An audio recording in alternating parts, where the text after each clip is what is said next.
Hey guys, some Gamer Dude here. So, just wanted to do a quick video on Aqua. This is all off the cuff, only because I got to actually playtest it today. It and Granblue, and I played Oracle Think Tank versus Dimension Police. I was fighting Dimension Police all day. And honestly, I don't think I gave it enough credit. I don't think that's an understatement. I was very, very negative towards Aqua Force in the previous season. I honestly thought it looked like it had all the same problems as Nova Grappler. Walled by triggers, and the Excel Circle cost you an extra card to fuel. And this means you run out of cards rather quickly. I was not also a fan of how Maelstrom worked. But, and this is a big but, it works a bit differently in reality. In reality, the deck's really key unit is T-Knight Theo, and I didn't expect that. See, as I suspected, the Vanguard has absolutely no pressure. I was running Rainbow triggers.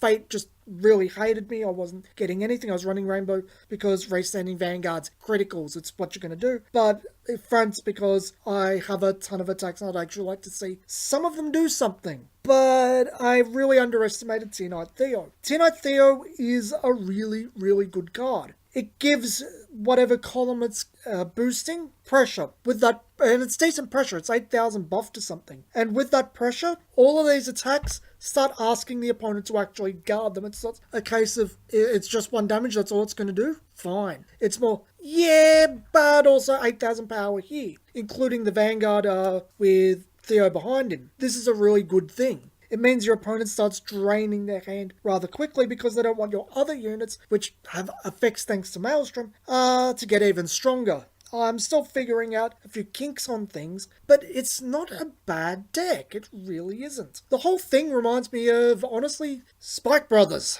That might be a really weird comparison, but when I first played Spike Brothers, not the original Spike Brothers, V Spike Brothers, I didn't have Commander Gary Gannon in my deck. When I switched over to it, when I saw Living Proof was using it, because I saw he was using it, I was like, okay, let's give it a shot. It didn't look that great. It didn't look as good as the original in Bloody Ogle. Yeah, Bloody End plus Bad End Ogle. But it's okay, I guess. And then it made the deck run like rich creamery smoothness, and it still wasn't great in my opinion because I still don't really like General Seafried, but it was a hell of a lot better than my initial testing. Theo's very, very similar. I'd pegged Aqua Force for being garbage tier, to be honest. Like, I honestly think Nova Grappler is. At least in a best-of-3 situation where it didn't get to go first on the first game. Because, again, stars line up, that's the type of crap I think Excel excels at. In its core form. But Theo gives units pressure. I'm still figuring things out. I ran Rainbow. I'm going to test front and critical, see where it goes. But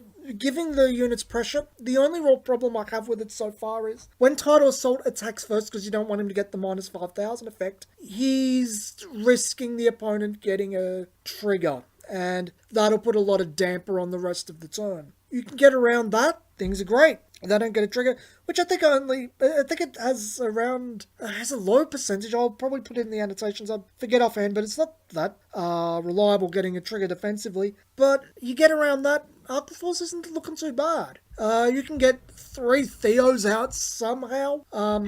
Things pretty okay. I do think that you do need these reguards behind the actual front row, not the Excel Circle. You do need to give them pressure somehow. They need to have pressure to actually do something. But when it actually does work, things come out of, okay, I've done 1 damage, eat your hand, eat your hand, eat your hand, and probably Tidal's attacking a reguard for your final attack. You get 5 attacks over the turn. Normally, Tidal honestly should be just attacking a reguard at that point because you're not plussing, you want to survive. Maelstrom does give the last 2, attacks 3 and 4 pressure, but you just gotta play it by ear. But yeah, I'm probably rambling a little bit, but that is my opinion. Aqua Force isn't bad per se, but it's more one card brings it up. I'm pretty sure there's more cards in there that bring it up. I've got to honestly revise my build, but I'm liking it as it is. I'm looking forward to trying out a budget build to actually post up on the channel, because I'm kind of prioritizing budget builds now. I think they're probably the thing that people more want than really expensive builds. And really expensive builds aren't really fun to talk about because it's